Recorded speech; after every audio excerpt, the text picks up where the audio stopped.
चलिए अब अगले क्वेश्चन पर आते हैं बच्चों। इस क्वेश्चन में क्या बोला है, ए spherical body of mass 100 gram is dropped from height 10 meter. After hitting the ground, the body rebounds to height 5 meter. The impulse of force imparted by the ground. Particle का मास कितना दिया हुआ है 0.1 kg। इसको हमने क्या करा है बच्चों, इस पार्टिकल को 10 मीटर हाइट से ड्रॉप किया है। टकराने के बाद ये पार्टिकल वापस कितनी हाइट तक जाता है बच्चों, टकराने के बाद ये जाता है 5 मीटर हाइट तक। टकराने के बाद इसकी हाइट जो होती है 5 मीटर। अब देखिए जब ये ज़मीन पर टकराएगा, जैसे h1 हाइट से टकराया और टकराने के बाद ये चला गया h2, तो टकराएगा तब इस कितनी वेलोसिटी से टकराएगा बच्चों, √2g h1। h1 हाइट से ड्रॉप किया है और वापस टकराने के बाद h2 हाइट तक जा रहा है, तो कितनी हाइट तक चला जाएगा, तो h2, तो इसकी स्पीड हो जाएगी √2g h2। और देखिए आते टाइम पर वेलोसिटी अगर u है तो टकराने के बाद वेलोसिटी क्या हो जाएगी v। डायरेक्शन का हमको ध्यान रखना पड़ेगा, जैसे डाउनवर्ड डायरेक्शन को ले लिया माइनस, अपवर्ड डायरेक्शन को ले लिया प्लस। तो इम्पल्स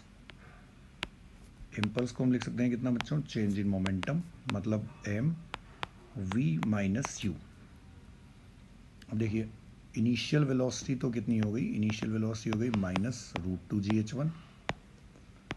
फाइनल वेलोसिटी जो होगी, फाइनल वेलोसिटी क्या हो जाएगी टकराने के बाद √2g h2 प्लस, क्योंकि टकराने के बाद डायरेक्शन किधर होगी बच्चों, अपवर्ड्स। तो अगर इम्पल्स की वैल्यू लिखें तो यहाँ से क्या लिख सकते हैं, m v कितना हो जाएगा, √2g h2 minus √2g h1। बस यही इम्पल्स की वैल्यू हो जाएगी। सबकी वैल्यू आप पुट कर दीजिए। मास दिया हुआ है कितना 0.1 इंटू √2g, g की वैल्यू जो है, g की वैल्यू कितनी होगी बच्चों 9.8, तो g हो जाएगा 9.8। हाइट कितनी है थी इसकी 10, और यहाँ पर जब इसको पुट करेंगे माइनस माइनस ही हो जाएगा प्लस, जब इनिशियल वेलोसिटी को रखेंगे तो प्लस √2g की वैल्यू कितनी हो गई 9.8 इंटू 5। इनिशियल फाइनल दोनों वेलोसिटी हमने इसमें पुट कर दिया, तो ये वैल्यू आ जाएगी 0.5 इंटू √2 इंटू 9.8, अंडर रूट तो आ जाएगा कॉमन। अंदर कितना बच जाएगा बच्चों, अंदर बच जाएगा √10 प्लस √5, और इसको सॉल्व करने पर यह वैल्यू आ जाएगी लगभग 2.39 kg मीटर पर सेकंड। तो करेक्ट ऑप्शन कौन सा हो जाएगा, फोर्थ।